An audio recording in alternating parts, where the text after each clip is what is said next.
Greetings, everyone. My name is Father Peter Fink, speaking now from Cambridge, Massachusetts. Today, we begin a new series for the Contemplatio, which is very appropriate for the season of Lent. It's about a call, a journey of faith, renewal, rededication. It's about the joys and the sorrows that are part of that journey. And it's about the final destiny, where all who believe will find mercy, forgiveness, and love in the God who calls. Here in the Western Catholic Church, we begin, as always, with the imposition of ashes, which is itself a very ambiguous symbol. Ashes, we know, are the remnant of burning, which can be tragic when a house burns down, or delight when food is cooked in a good hot grill. Yet, in Lent, ashes are for us a symbol of our own mortality, its dependence, its purpose, its goal. They tell of the destruction because of our own sinfulness and the sinfulness of the world. And yet, in the way of the phoenix, ashes are also the promise of new life, new birth. For that is the promise of Lent, a journey from darkness to light. Think of the movement through a full baptismal font. Turn from darkness to the light of Christ. Move away from all that holds us from God and each other, toward the great mystery, the victory of life with Christ. And the journey to God, who says to all who are faithful, "Well done, good and faithful servant." I love this section of Genesis where Abram is summoned by God into his own journey of faith. Leave all behind, God says, because I have something extraordinary I want to give you. I will make of you a great nation. In you all the families of the earth shall be blessed. And Abram says simply, yes. 75 years old. And Abram says, yes. With his barren wife Sarai on his side. Abram says, yes, just get up and go. So often the Bible leaves us with questioning the wonder, the fears, the uncertainty.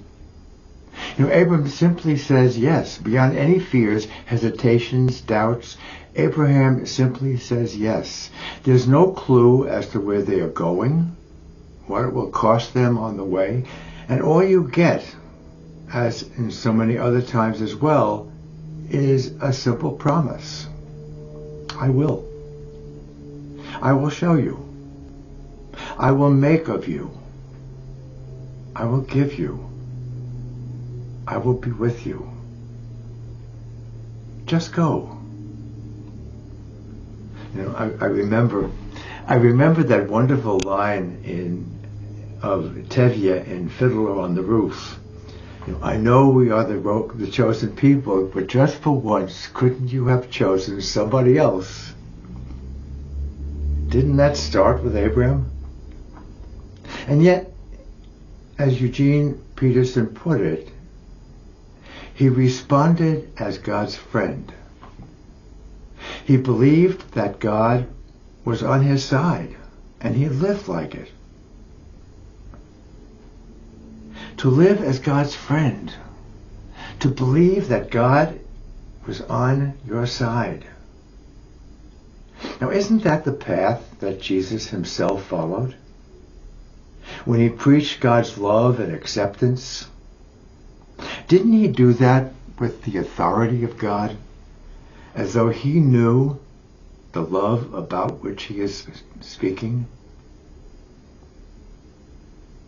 And when he looked at his fellow travelers, apostles, disciples, friends, and wanted to lead them into the friendship with God, wasn't that also his invitation into friendship with himself?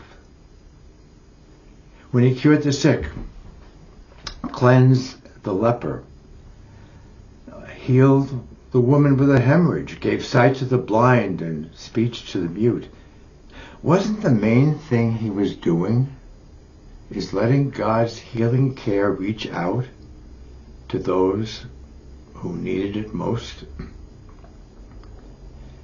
And when he forgave sin, wasn't he simply letting God's mercy embrace the sinner? Jesus lived as God's friend. He called him Father.